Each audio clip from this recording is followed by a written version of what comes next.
glad to see y'all. Is that on? Is that on? It sounds like it or it doesn't sound? Higher. Higher. Oh. Oh, you meant put it up higher instead of talk higher. All right. Has anybody not got the materials?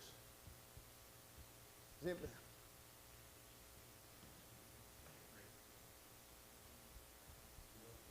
her.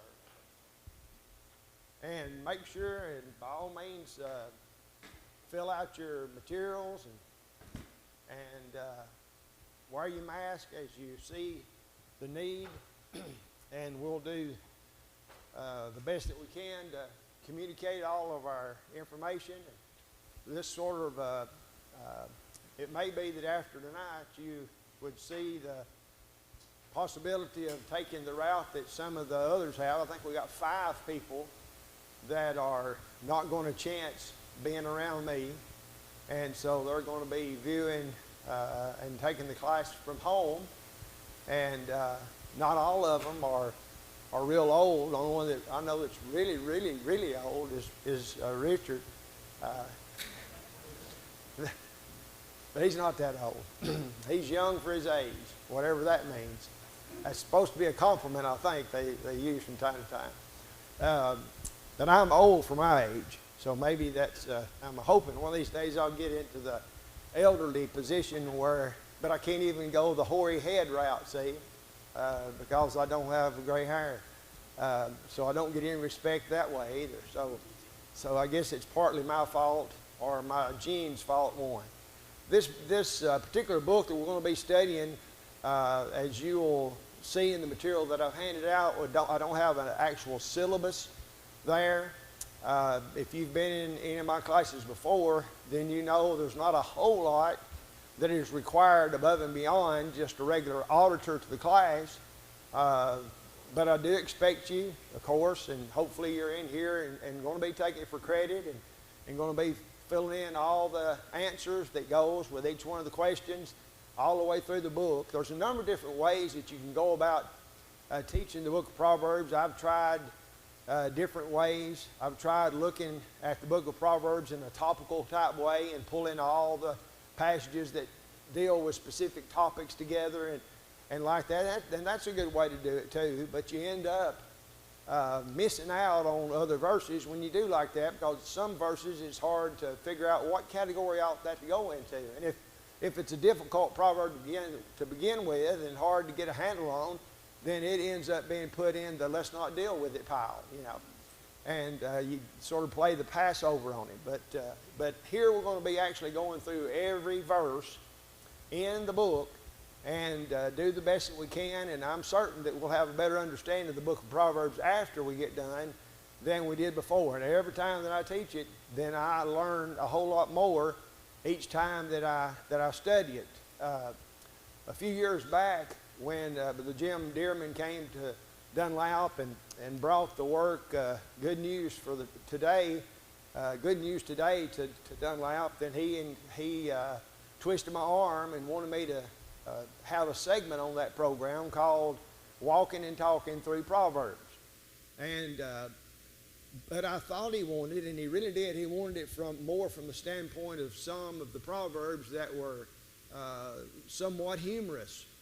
Well, we'll find out that some of those Proverbs that are somewhat humorous, they're not so humorous when you realize that the consequences that go along with the humor can be deadly, and that eternally so. And so that loses its but I mean, there's so many of them, though, that if you just think about it from a practical standpoint, it does seem odd as to how people think sometimes. And you know as well, probably already before we even do any studying in the book, that some of the Proverbs talk about the better position that one would be in as opposed to being in a position where it's not that favorable for peace and harmony. For example, it's better to be on a rooftop than it is in a house with an unruly woman.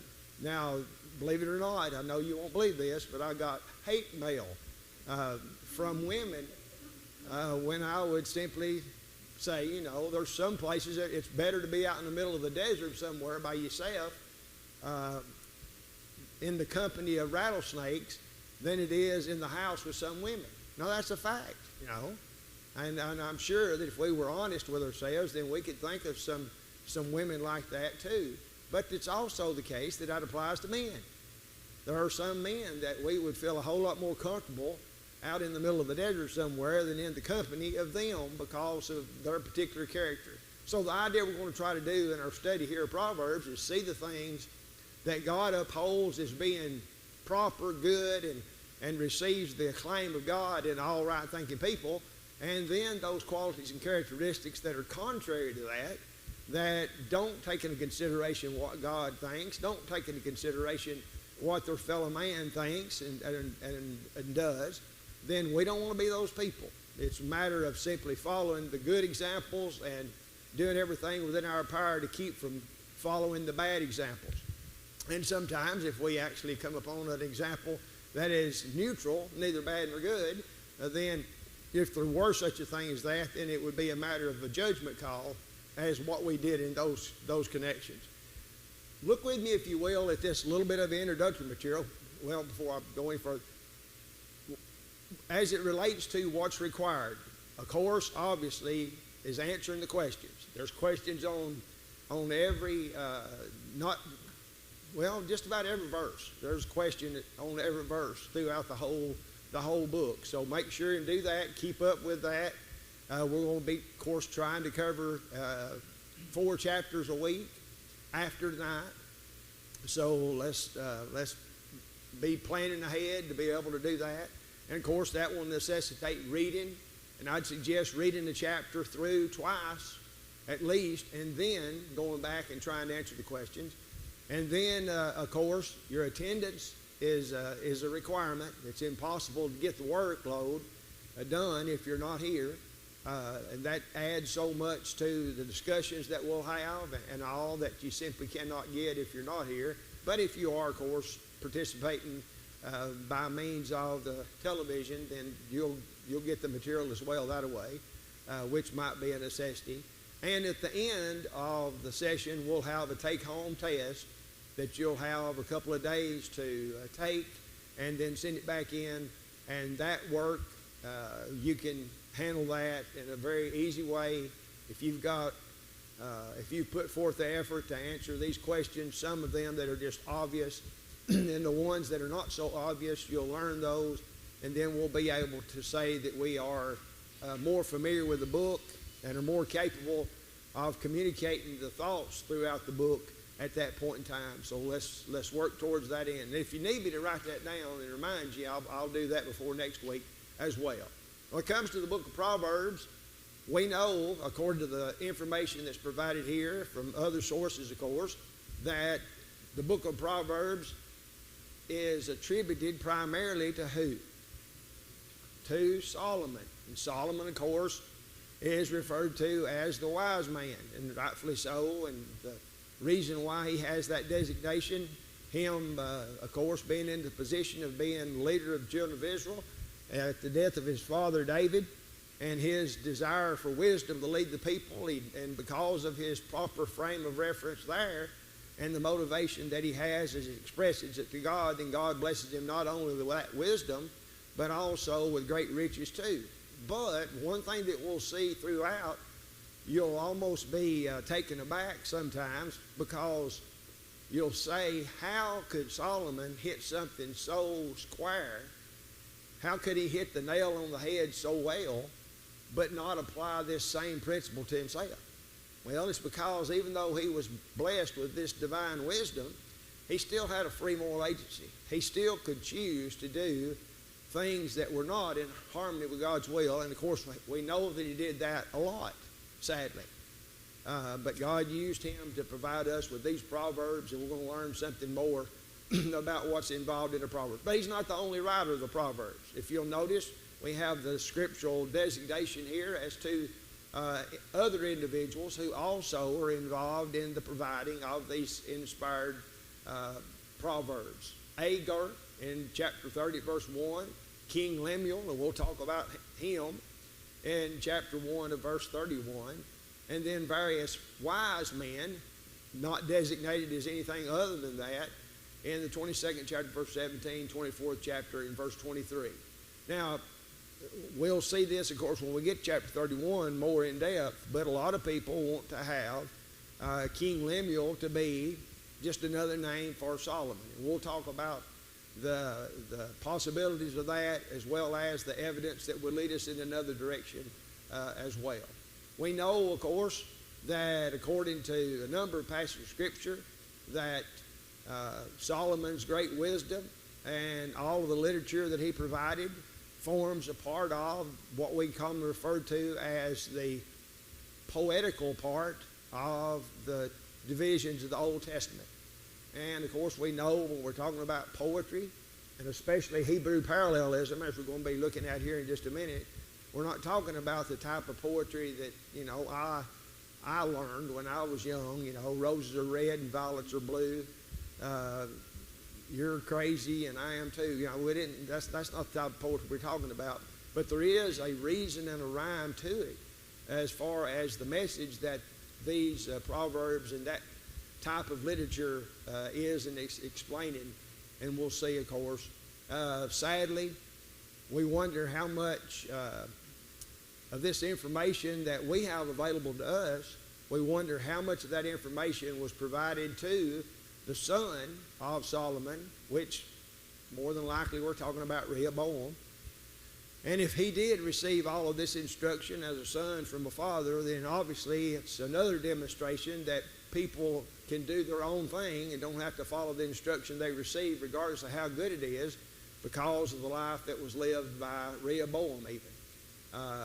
And of course, even though it is the case with anything, while there's a specific individual involved in who is the recipient of something, does not mean that it doesn't have a wider application to other people. Just because we're not members of the Lord's church at Corinth doesn't mean that the principles that are set forth by Paul in 1 Corinthians apply to us too in principle, for sure. In the same way, relative to this instruction of from a wise man to his son, as we'll see in great detail too. Concerning the background, notice, the book of Proverbs seems to be comprised of at least two, and some would even say there are three different collections of Proverbs. The second collection supposedly beginning in chapter 25, and it's said to have been copied by the scribes of Hezekiah. Who's Hezekiah? He was a king. Was he a good king or a bad king? Well, he was a good king. He was one of those that we sometimes refer to as a royal reformer, because he was determined to set back to the original the things that were lacking among God's people in the southern kingdom of Judah. And of course, he's one of a few, very, very few, comparatively speaking, of those who had that mindset. And so as he's instrumental in providing a basis for putting all of these Proverbs together, possibly, and of course we come to that conclusion from 2 Kings chapter 18 at verse 37 that this was the case. We know that he lived 200 years after Solomon, and so these Proverbs, now here's a maybe, of course this is something we can't know dogmatically, but these Proverbs may have been from a court collection used for teaching the princes, and Hezekiah had them published for the general use. Now, if that is the case, then that's simply him recognizing that here's something that was only being used for a certain group, maybe the children of highfalutin people in the kingdom, and he saw the benefit that would be derived from everybody having this wisdom literature. And I mean, we can see that too. Of course, they couldn't just go to the Xerox machine and start making copies, say, here, everybody get a copy and take it home and use this information to raise your children, because they didn't have access to Xerox machines back then. So this was truly an opportunity then, if Hezekiah truly saw this as an opportunity, in order for this inspired instruction then to get into the hands of common people, which will end up affecting not only the younger people, but the older people too, as they are given the task of communicating God's will in this regard. Now, of course, it covers so many different areas. Every area of man's life is covered at least in part throughout these Proverbs, and we'll see that as well. What are the characteristics of a proverb? Well, a proverb is a short, full of substance and meaning statement. That's what it is. There's, of course, different ways in which inspired men communicated God's will, but Proverbs is one way. One definition says that Proverbs are short statements drawn from long experiences. Okay? And of course, you know, it's always been the case. It didn't just happen with our generation, that when somebody truly has been there and done that, it seems that their experience may put them in a better position to be able to explain something to one who's never been there and never done that, don't know anything about it. And of course, as it relates to the failures of Solomon's daddy and Solomon as well in following this inspired advice, then they knew better. They just didn't do better in so many instances. Some 3,000 Proverbs were written by Solomon, and we only have just a segment of those in this book, and then, of course, in the book of Ecclesiastes, which, of course, as well is proverbial.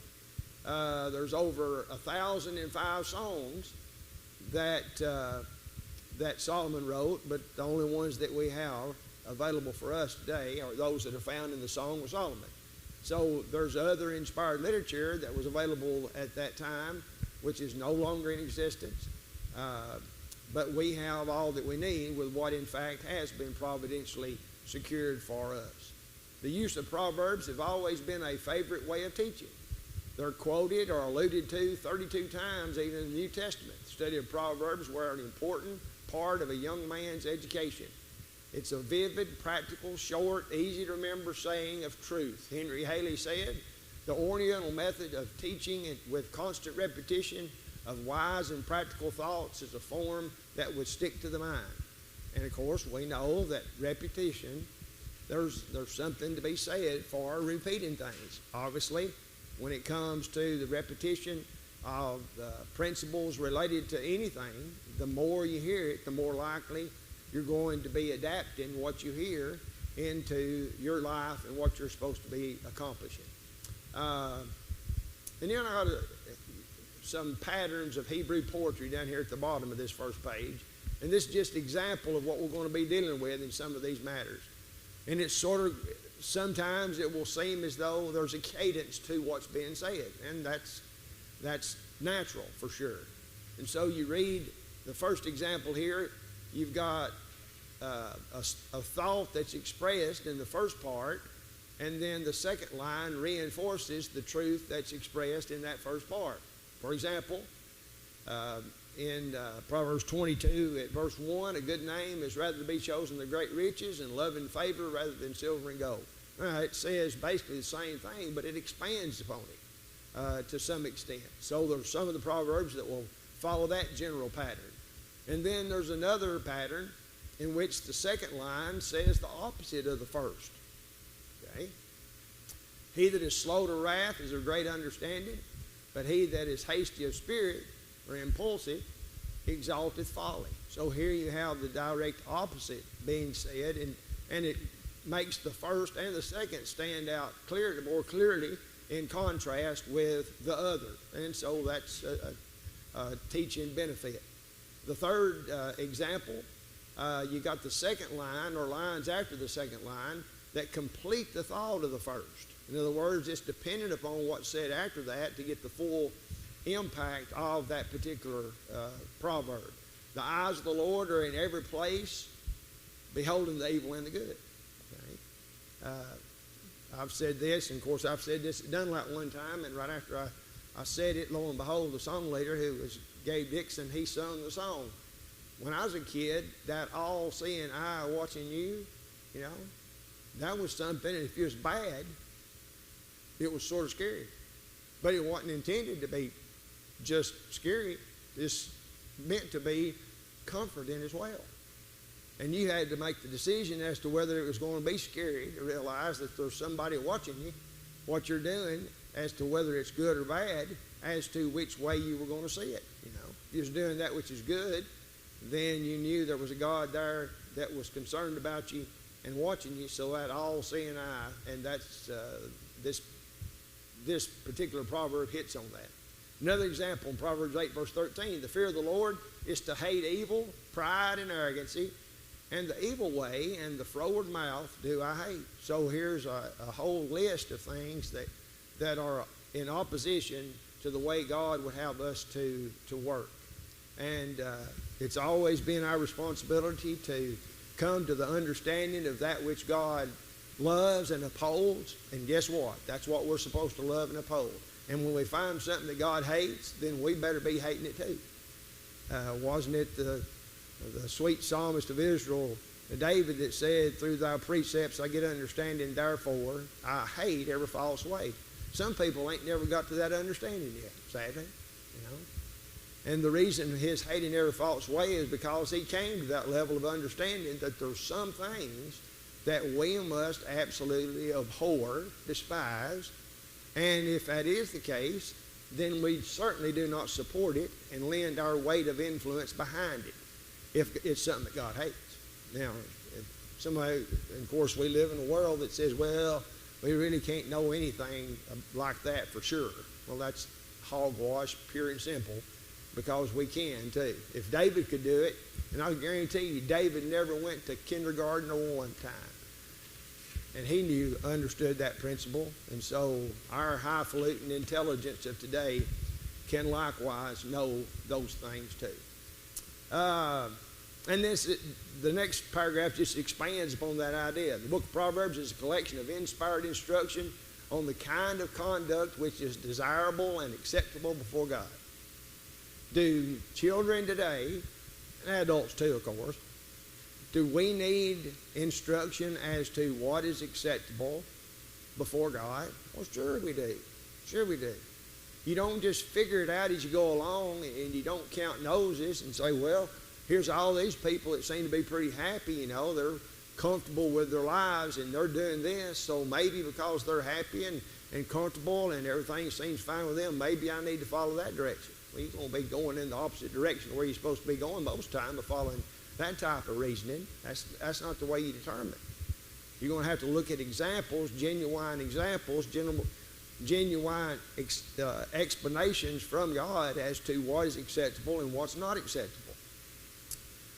And of course, you would expect then to see this type of information in such a setting as that. You got morality, what's right and what's wrong, what ought people to do, what ought people not to do. How do we decide that? Do we take a vote on it? No. No, God tells us what's right and what's wrong, what's acceptable and what's not acceptable. The other night I heard a fellow say, he said, can you imagine, just think back 10 years ago. Think back to 2010. Think back to where this country was 10 years ago. And now think about where it is today. And then he said, can you just imagine where we could be in 10 more years, in 2030?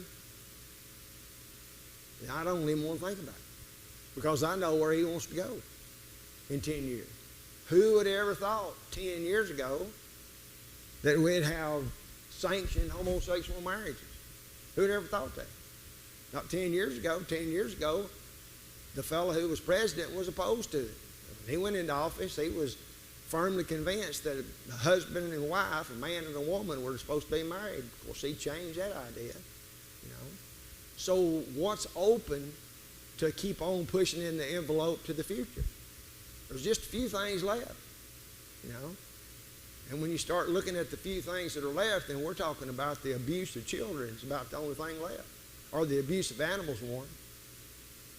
That's all that's left in that area. So just think about what could happen in the next 10 years. Just think about what's happened in the past. And the only reason why any of this stuff could be allowed to slide is somebody doesn't think they're accountable to nobody, including a creator God. They don't. Sadly, one of these days they will learn better. We wish they'd learn better before then, for sure. And so you got matters of morality, matters of religion, the common view that people have relative to religion. As long as a person is satisfied and comfortable with their practice of religion, then that's really all that matters. You know, as long as a person is conscientious and doing what they think is the right thing, then that's all really that matters. And really anybody that would interfere with them feeling fine about what they're doing, they're the ones that's the enemy. Well, think about that for a minute. Do you think that those 18 guys that flew those airplanes into the Twin Towers, do you think they were sincere? I can guarantee they're sincere. Do you think these people that will strap on a vest that will blow them up and they know what's going to, do you think they're sincere? Well, if we go on the sincerity alone matter, then that'd have to be all right too. No, you can't just go on sincerity. Paul thought he ought to do many things contrary to the name of Jesus of Nazareth, which things he also did. Paul was a living, breathing example of a person who is sincere and wrong all at the same time. And when it comes to matters of morality and religion and our interpersonal relationships in society and even our politics, yes, even politics, then the Bible addresses these matters, and we're going to see a whole lot of the application of those principles in the book of Proverbs. A system of morality which all men of good intentions, whether Hebrew or Gentile, could appreciate and apply to daily life. You know, you expect something like that from God, wouldn't you? Well, sure you would. You know. Because here, he who brought this universe into existence by the power of his word and created man in his own image can certainly figure out a plan whereby man could gain the most and rise to the highest heights while here he lives on earth in preparation for eternity. And that has to come from understanding in the life of an Israelite. But there's no mention of that. There's no mention of the Sabbath day. There's no requirements or references to paying tithes. And there's no space and clean.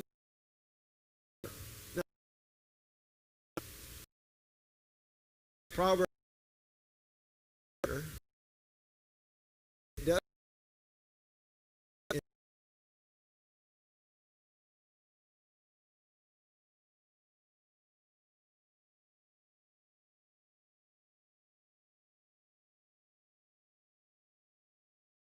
so the last little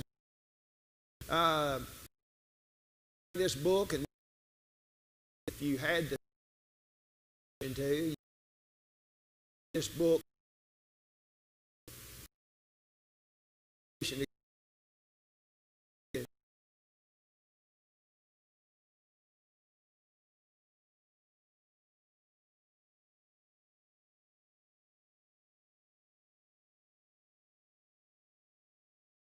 so that's from that standpoint, hopping around would be a good age in it. Oh man,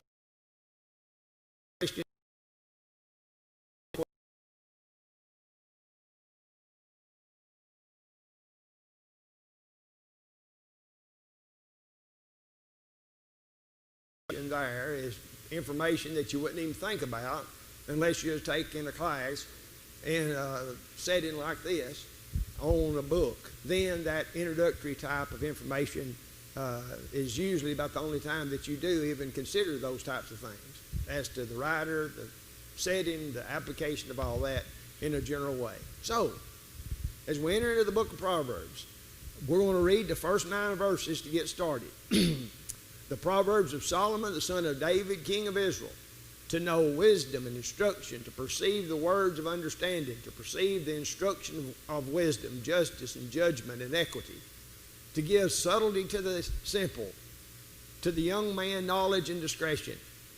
A wise man will hear and will increase learning, and a man of understanding shall attain unto wise counsels.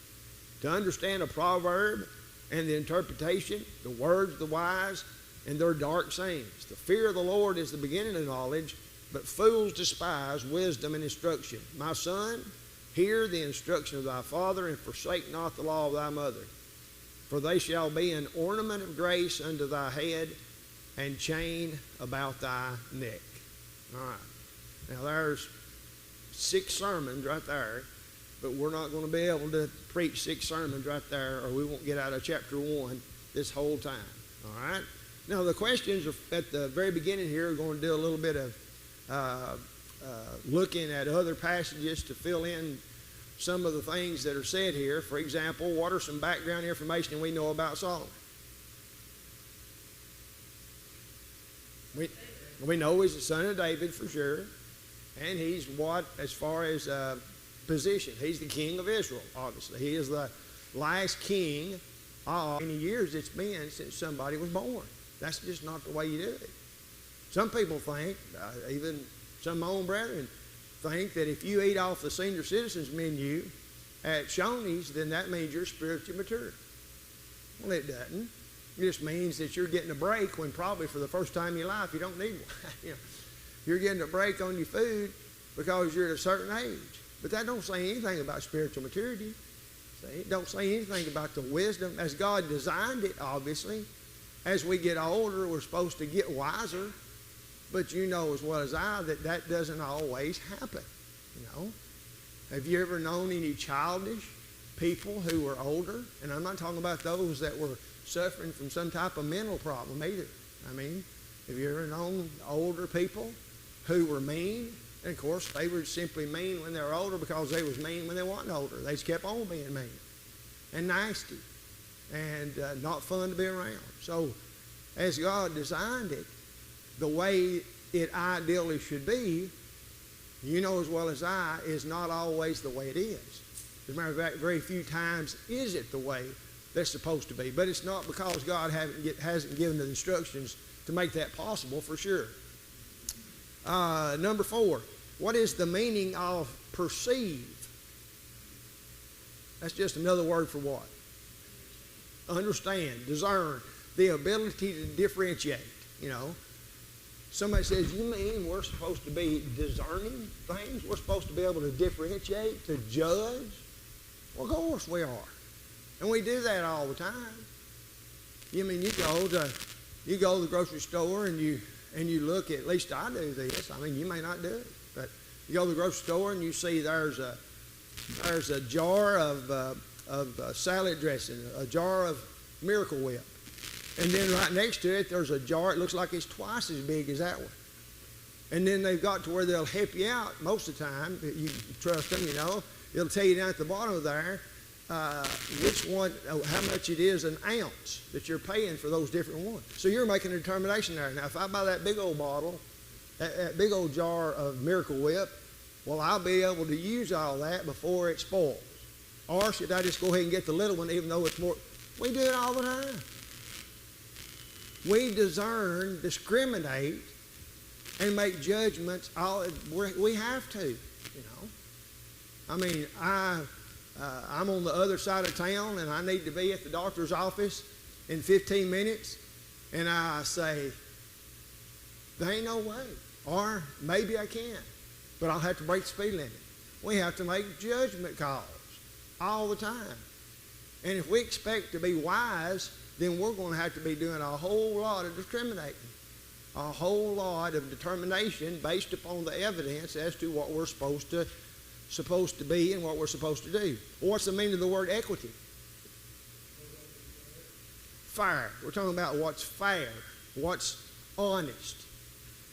And of course, God has always been concerned with fairness. I mean, I've made the statement before, and I believe I can substantiate it from Scripture, is that I do not believe that God likes crooked referees that calls balls and strikes for one team different than he does the other team. That's dishonest.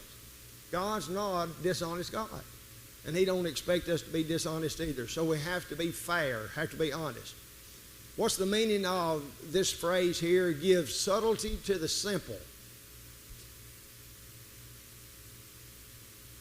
Subtlety is the idea of what? Being sharp enough to be able to distinguish, having capabilities. But who are these capabilities, this sharpness, this subtlety? Who are we supposed to give it to? The simple. Well, who's simple? Somebody says, you are the living, breathing example of a simple person, Freddie. You know? Well, simple, the idea is not somebody that only has a pair of black breeches and a white shirt, you know, and he always dresses simply like that. That's not the idea. The idea of simple in this context, of course, is a person that's innocent, and a lot of the innocence is connected to his naivety. You know, do you know anybody that's naive? Well, sure. You know, naive people sometimes make mistakes that they don't even know they're mistakes because they just don't know any better. Those are the people who, with the proper instruction, can get to the position of being wise, if they so desire. Then number 7, what's the meaning of discretion? If somebody's showing discretion, what are they doing? They're being what? They're being careful. They're being careful. They are demonstrating responsibility and being able to distinguish. Once again, there's absolutely nothing wrong with being cautious and careful about things. Now, of course, you can go overboard to the point that you're so scared of wrecking on the interstate that you go 20 miles an hour and cause all kind of wrecks all over the place for being so cautious. But as it relates to interpersonal relationships and relates to knowing God's will and doing it, we need to be cautious. We don't throw caution to the wind, as the statement goes sometimes. All right, number 8. What benefit is the book of Proverbs to the one who is already wise? Or is there any? We've sort of already touched on it a little bit. Suppose somebody is already to a level of wisdom. Is there anything beneficial to be derived from the Proverbs for that person? Well, you can always get wiser, more capable. As we said a few minutes ago, you don't ever get to a plateau and say, well, I'm here, and I'll just coast the rest of the way. That's not the way it works. You have to keep on keeping on.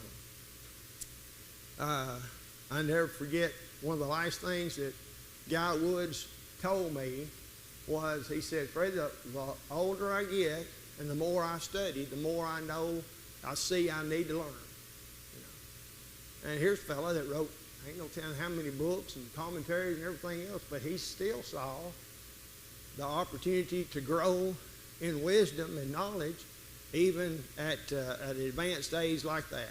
Now, he was older than Roger when he said that, you know. What is a dark saying, do you think? Because he's talking about that here. A riddle, something that you have to actually think about and ponder deeply to figure out, you know. Some things are so deep that they're sort of shielded from someone that might be in the category up here of an innocent, naive person, you know. But wisdom that excelleth, the wisdom that we can attain, will make those things more easily understood. When you think about something that you have to really think about, sometimes all you got to do is you got to think about this before you answer. Well, that's automatically, you know, you've lost them because they ain't about to expend any effort in actually thinking. But we have to think. We have to use our minds. Christianity is the religion of your mind. If you don't love God with your mind, you don't love God. If you don't use your intellectual abilities instead of depending on emotion to get you through, then you're making a terrible, terrible mistake. Number 10, what is the first proverb or wise saying in the book, in my estimation, at verse 7? That's it. All the people, and of course, there's a wonderful section of the book of James that contrasts between two different types of wisdom. The wisdom that is from above, and then worldly wisdom. Okay? Now, worldly wisdom will get you a degree, you know. It'll put more money in your pocket and everything. But as far as preparing you for eternity, it don't do a bit to help that. That's where you need the wisdom that's from above. And any type of wisdom that's available out there that is not connected to God and our responsibility to Him is ultimately worthless after this life's over. So here you have a choice between spending your time and energy and money and all of your motivation towards something that's going to be gone as soon as this life is over, or you can put all your fruit in the basket of wisdom that will not only help you here, but will of course help you in eternity. And so it don't seem to be, to me at least, that hard of a decision as to which one is preferable. The one that comes to a halt, or the one that goes on and on forever. Pretty easy decision it should be for us to make. Number 11. What in verse 7 shows that mothers and fathers are joined in laying down the law to their children. Right? It's that Hebrew parallelism in which in the first part you got the father, the second part you got the mother. Okay, so they're both involved. And of course, ultimately we know the buck stops with the father, but you all know, or at least we should know, that if the father is the one that means what he says, and the mother is the one that protects the children from the father being able to follow through on what he says, then you're going to have a problem with the kid. You're going to have a problem because they'll always be running and hiding behind mama and not having to pay for. And of course, sadly, we live in a period of time in which to even say things like the responsibilities of laying down the law. Oh, that's terrible. That sounds like you got tyrants in charge of that household. We have to let our kids make their own decisions. Really? I guarantee you. Most kids I know, their choice would be, I ain't going to school no more. You going to let them make that decision? I just, as it relates to that, I'll stop right after this example. But I saw the other day, I remember years ago there was this program called the Babysitters Club. It was a show for girls mainly, Well, then they came up just a few years ago, or maybe just this year, with an updated version of the Babysitters Club. And so they showed a little clip from the new Babysitters Club, and what it surrounds is a boy who thinks he's a girl that's a part of this group of kids, okay? And he was being misgendered by the doctor at the hospital, and they made the mistake of trying to give a biological boy a blue robe to put on. They should have known that he was identifying as a she and should have had a pink robe on. Now, here's the thing about that situation. That kid that plays that part, that's the exact thing she is, or it is. It's a boy that wants to be a girl, 12 years old, okay? And what the mother said is that she started seeing this dysphoria, or whatever you want to call it, started seeing this when the child was 18 months old. 18 months old. And so when that child turned 5, she started helping the child transform itself, through the means of, ultimately going to be chemical castration and all other kind of stuff at 5 years old. And an 18-month-old, let me tell you something. I've seen my grandkids were pretty smart, but at 18 months old, they didn't know anything. At 5 years old, they didn't know anything. And one of them now, he's 15, he still don't know anything. No. But a kid, the very idea, if that's not, now there is a parent that needs to be taken away from its kid. And should have been done a long time ago. Man alive, I just can't believe that.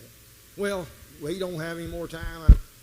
But I'm glad I did not get started saying anything like that until the end. So Joel can't hold me responsible for eating into any of his time. We got 10-minute break and then start back at 8. Thank y'all so much. And if you didn't get the material, then just come up here to the front and we'll give it to you.